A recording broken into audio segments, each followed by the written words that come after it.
காலைதோறும் புதியவை. என்னை கண்டுபிடித்தார். ஏப்ரல் 18. உங்களில் ஒரு மனுஷன் 100 ஆடுகளை உடையவனாய் இருந்து அவைகளில் ஒன்று காணாமற் போனால் 99 ஆடுகளையும் வனாந்திரத்திலே விட்டு காணாமற் போன ஆட்டை கண்டுபிடிக்கும் அளவும் தேடித் திரியானோ? லூக்கா 15:4. பொலிவியா என்ற நாட்டிலுள்ள பௌரேஸ் என்ற நகரத்திலிருந்து ட்ரின்டாட் என்ற மேற்கிந்திய தீவு நகரத்திற்கு ஒரு குட்டி விமானம் புறப்பட்டது. விமானத்தில் விமான ஓட்டியையும் சேர்த்து 5 பேர் பயணித்தனர். அடர்ந்த அமேசான் காடுகளுக்கு மேல் பறந்தபோது விமானத்தில் சிறிய கோளாறு ஏற்பட்டது. பெரும் விபத்தை தவிர்க்க விமான ஓட்டி நடுக்காட்டில் இடனோமாஸ் என்ற ஆற்று அருகே சதுப்பு நிலத்தில் விமானத்தை இறக்கினார். விமானத்தின் ஒரு பகுதி தண்ணீரில் மூழ்கியது, மறுபகுதி சதுப்பு நிலத்தில் இருந்தது. எனவே இவர்கள் விமானத்தின் வெளியே வந்து விமானத்தின் கூரை மீது அமர்ந்து கொண்டனர்.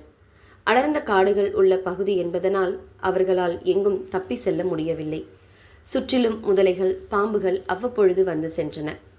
விமானத்திலிருந்து கசிந்த எரிபொருளின் வாசனை விலங்குகளை பக்கத்தில் வரவிடாமல் தடுத்தன. உணவு, குடிநீர் இருந்ததை பகிர்ந்து கொண்டனர். இரவு நேரத்தில் கொசுக்களின் தொல்லை தாங்க முடியவில்லை. சுமார் 36 மணி நேரம் கடந்துவிட்ட சூழ்நிலையில் ஆற்றில் படகுடன் வந்த சில மீனவர்களின் கண்களில் இவர்கள் பட்டனர்.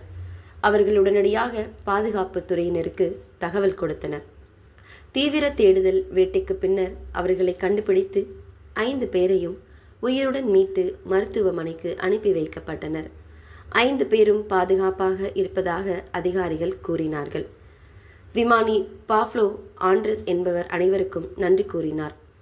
தொலைந்து போகுதல், மீட்கப்படுதல் என்பது அவ்வப்பொழுது நிகழ்ந்து கொண்டுதான் இருக்கிறது. ஆனால் எல்லா நேரத்திலும் எல்லாரும் பத்திரமாக மீட்கப்படுவதில்லை. கிறிஸ்தவ வாழ்க்கையிலும் இன்று அநேகர் காணாமல் போன ஆடுகள் போன்று தொலைந்து போகிறார்கள்.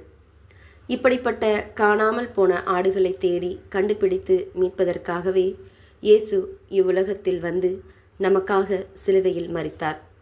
இந்த இயேசுவையும் அவரது இலவச மீட்பையும் ஏற்றுக்கொள்கிறவர்கள் அனைவரும் பாவ படுகுழியிலிருந்தும் சாத்தானிடம் இருந்தும் மீட்கப்படுகிறார்கள். நாம் அந்த மீட்பின் அனுபவத்தில் வாழ்ந்து கொண்டிருக்கிறோமா? நீங்கள் இயேசுவால் கண்டுபிடிக்கப்பட்டிருக்கிறீர்களா? காணாமற் போன என் ஆட்டை கண்டுபிடித்தேன், என்னோட கூட சந்தோஷப்படுங்கள் என்பான் அல்லவா? மனம் திரும்புகிற ஒரே பாவியின் நிமித்தம் பரலோகத்தில் மிகுந்த சந்தோஷம் உண்டாயிருக்கும் என்று இயேசு கூறினார். லூக்கா 15:5-7 வரை. ஜெபம். இயேசுவே, எங்களை கண்டுபிடித்தீரே, உமக்கு ஸ்தோத்திரம். ஆமேன்.